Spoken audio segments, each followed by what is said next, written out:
kita itu perlu mengetahui kekurangan dan kelebihan tempat menabung itu agar kita bisa lebih efektif lagi menabungnya, agar bisa sesuai dengan kebutuhan kita.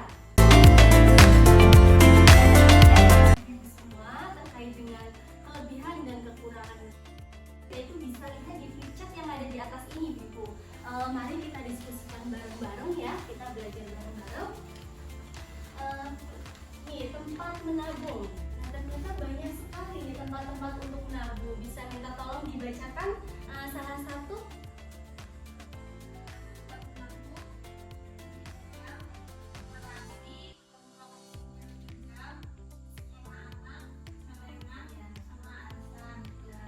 Banyak ya, tapi dari banyaknya tempat-tempat menabung ini ternyata ada kelebihan dan kekurangannya masing-masing. Kita mulai dari celengan dulu, tabungan rumah ya, termasuk ada celengan. Nah, ternyata ini lokasinya mudah dijangkau karena kita itu nabungnya di rumah, celengannya di rumah, ya kan Ibu-ibu? Di koperasi, lokasinya ternyata mudah Ibu-ibu. Di koperasi kita itu menabung, lokasinya itu mudah. Terus setorannya harus rutin. Ternyata di koperasi itu biasanya ada yang mewajibkan 1 bulan sekali kita itu harus menabung Ibu-ibu. Jadi tidak bisa seenaknya sendiri ya, diambil sewaktu-waktu. Terus koperasi itu bisa diambil sewaktu-waktu Ibu-ibu. Terus juga bisa apa lagi nih? Ada biaya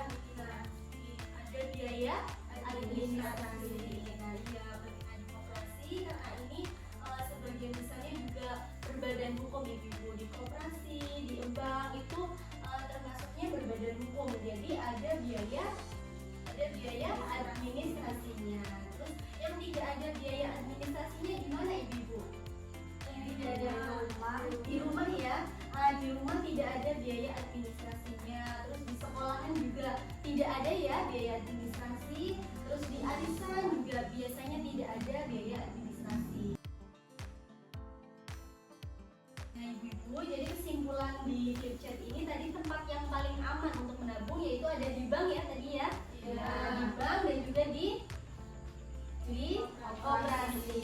Nah, ini ada di bank, ada di koperasi, tapi yang lebih amannya lagi itu ada di bank. Jadi ketika kita menabung di bank itu akan lebih aman Ibu-ibu. Kita juga nantinya akan mendapatkan beberapa keuntungan ketika kita menabung di bank. Salah satunya yaitu kita akan mendapatkan kemudahan dalam transaksi. Jenengan punya ini Ibu-ibu, punya m-banking. Ada yang tahu m-banking belum? Ya, ada yang sudah tahu m-banking.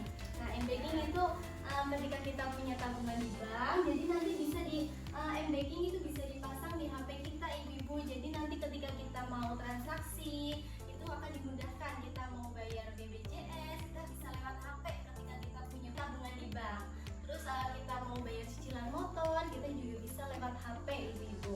Nah Ibu-ibu tadi sudah disebutkan ada beberapa tempat menabung dan ternyata itu punya syaratnya masing-masing. Jadi itu bisa buka di ini Bu, halaman nomor 9 brosurnya. Brosur nomor 9 bisa dibuka dulu ya.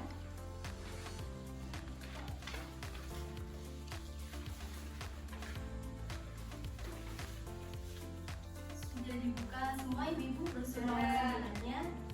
Di sini tuh disebutkan cara membuka tabungan dari bank dan juga koperasi. Ada yang mau membacakan? Cara membuka tabungan di bank. 1. Menunjukkan identitas diri, KTP atau SIM, mengisi formulir yang setelah kita belajar cara-cara menabung, nanti Ibu-ibu juga belajar menerapkan di rumah ya. Kita belajar menabung ya Ibu-ibu. Nah, Ibu-ibu siap ya, kita belajar menabung. Jadi nanti Ibu-ibu di rumah siapkan kaleng bekas Ibu-ibu. Nanti setiap jenengan punya uang receh boleh dimasukkan ke kaleng. Kalau bisa rutin setiap hari, semampunya jenengan. Misalnya punya 500 nggak apa-apa, dimasukkan aja 500. Punya 1000, masukkan aja 1000. Yang penting jenengan itu belajar rutin. Setiap hari itu memasukkan uang ke kaleng. Jadi besok ketika pertemuan berikutnya jenengan bisa bawa kalengnya ke pertemuan, kita hitung bareng-bareng. Nanti kemudian dimasukkan ke bank, kita amankan uangnya, kita punya di bank. Oke, mau bertanya apa tidak Ibu-ibu?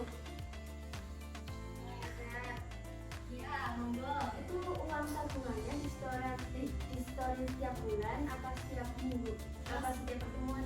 Iya, setiap bulan ya ibu-ibu ketika kita ada pertemuan. Jadi nanti jenengan ngumpulin dulu di rumah, setiap hari dimasukkan ke kaleng uangnya jenengan buat nabung. Nah nanti ketika ada pertemuan baru dibawa ke pertemuan. Nanti kita hitung bersama-sama, tapi nanti kan dipisah, tidak dicampur ibu-ibu, jangan khawatir ya. jangan khawatir nanti dicampur jadi satu, uangnya jadi satu, nabungnya jadi bareng-bareng. Itu enggak ya ibu? Iya. Jadi nanti walaupun dibawa ke pertemuan nanti dihitung tapi tetap dipisah ibu. Jadi punya ibu Tari sendiri, nanti punya Bu Ella sendiri, terus punya Bu Erna juga sendiri. Tapi nanti digabung jadi satu dengan namanya masing-masing. Nanti baru kita masukkan ke tabungan, ke bank, biar nanti tabungan jenengan itu lebih aman, terhindar dari pencurian ya.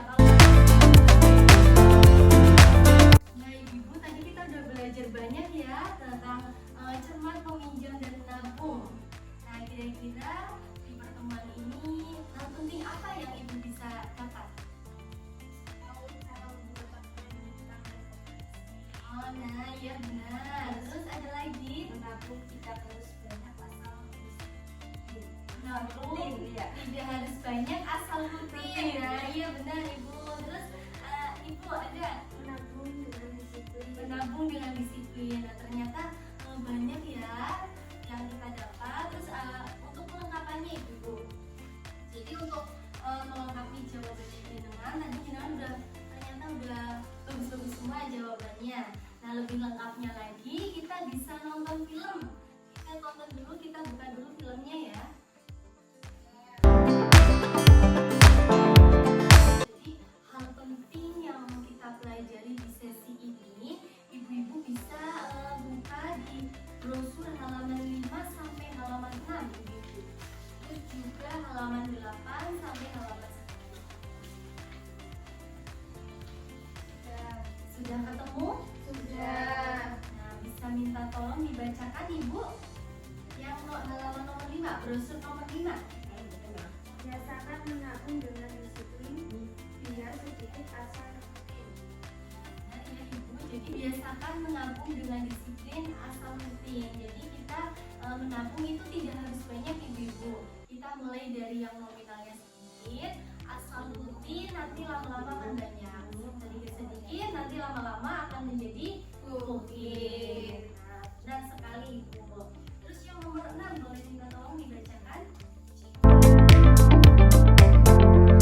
Setelah kita belajar banyak tentang cermat meminjam dan menabung, ibu-ibu sebelum pertemuan ini ditutup saya beri latihan di rumah ya.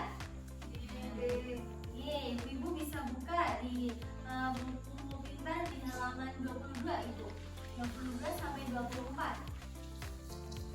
Itu bukan PR ibu-ibu, jadi itu buat belajar, buat latihan di rumah. Ibu-ibu nanti bisa lebih paham informasi-informasi yang didapat tadi bisa diterapkan ke kehidupan jenengan sehari-hari.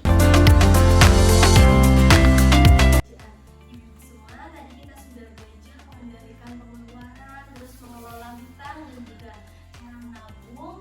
Jadi untuk pertemuan berikutnya kita akan belajar tentang memulai usaha. Jadi diharapkan besok ibu bisa hadir lagi di pertemuan ya. Nah ya hadir, jenengan itu harus hadir, dan juga yang belum hadir, yang belum ikut pertemuan besok disampaikan ya untuk ikuti pertemuan bulan besok di rumahnya siapa ya? Di rumahnya Ibu Erna. Ingat-ingat ya ibu, besok pertemuannya bulan depan tanggal 5 bulan Oktober itu di rumahnya Ibu Erna. Jamnya jam 8 seperti biasa. Jangan lupa besok kalengnya dibawa yang ada tabungannya ya. Saya rasa pertemuan ini sudah cukup. Ibu-ibu